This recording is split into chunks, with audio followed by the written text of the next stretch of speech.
Pushpa 2 premiere show తొక్కిసలాటలో గాయపడిన శ్రీతేజ్ ను BRS నాయకులు పరామర్శించారు. కిమ్స్ ఆసుపత్రిలో చికిత్స పొందుతున్న ఆ బాలుని హరీష్ రావు, ఎర్రబెల్లి దయాకర్ రావు, కేపీ వివేకానంద, శ్రీనివాస్ గౌడ్, బండారు లక్ష్మారెడ్డి పరామర్శించారు. బాధిత కుటుంబానికి అండగా ఉంటామని ధైర్యం చెప్పారు. తప్పకుండా అబ్బాయి మళ్ళీ మంచిగా నయమై మరి పూర్వస్థితిలోకి రావాలని చెప్పి మేము ప్రార్థిస్తా ఉన్నాం. వారి తండ్రి గారు భాస్కర్ గారికి కూడా కేసీఆర్ గారు మమ్మల్ని అందరినీ పంపారు. మీరు ధైర్యంగా ఉండండి, తప్పకుండా బాబు బాగవుతాడనే ఆత్మవిశ్వాసాన్ని, ధైర్యాన్ని కూడా వారికి ఇవ్వడం జరిగింది. వారి అమ్మగారు రేవతి గారు చనిపోవడం చాలా దురదృష్టకరం.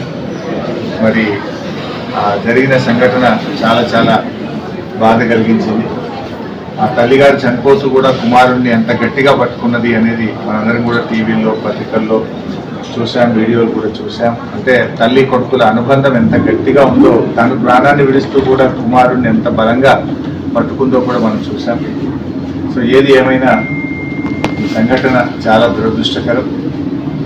రేవతి గారి మృతికి ప్రగాఢ సానుభూతిని తెలియజేస్తూ శ్రీతేజ్ తొందరగా బాగై నయం కావాలని ఆ భగవంతుడిని బీఆర్ఎస్ పార్టీ పక్షాన ప్రార్థిస్తుంది.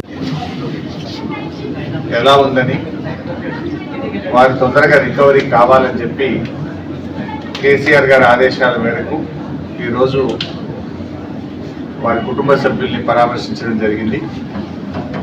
డాక్టర్లతో కూడా మాట్లాడాం. ఆ దేవుడి దయ, సంతోషం. అబ్బాయి ఇప్పుడిప్పుడు కొంత కళ్ళు తెరుస్తూ ఉన్నాడు, కొంత కాళ్ళు చేతులు కూడా ఆడిస్తూ ఉన్నాడు. తన నొప్పిని కూడా ఏడుపు రూపంలో తన నొప్పిని కూడా కొంత చెప్పగలుగుతున్నాడంటే it is a good symptom. Recovery అవుతున్నారని అనిపిస్తూ ఉంది. డాక్టర్లు అయితే కాన్ఫిడెంట్గా ఉన్నారు. తప్పకుండా వారికి మంచి వైద్యం, అంటే అన్ని రకాలుగా ప్రత్యేకమైన శ్రద్ధ చూపించి వారికి అత్యుత్తమమైనటువంటి వైద్యాన్ని అందిస్తున్నామని డాక్టర్లందరూ కూడా చెప్పడం జరిగింది.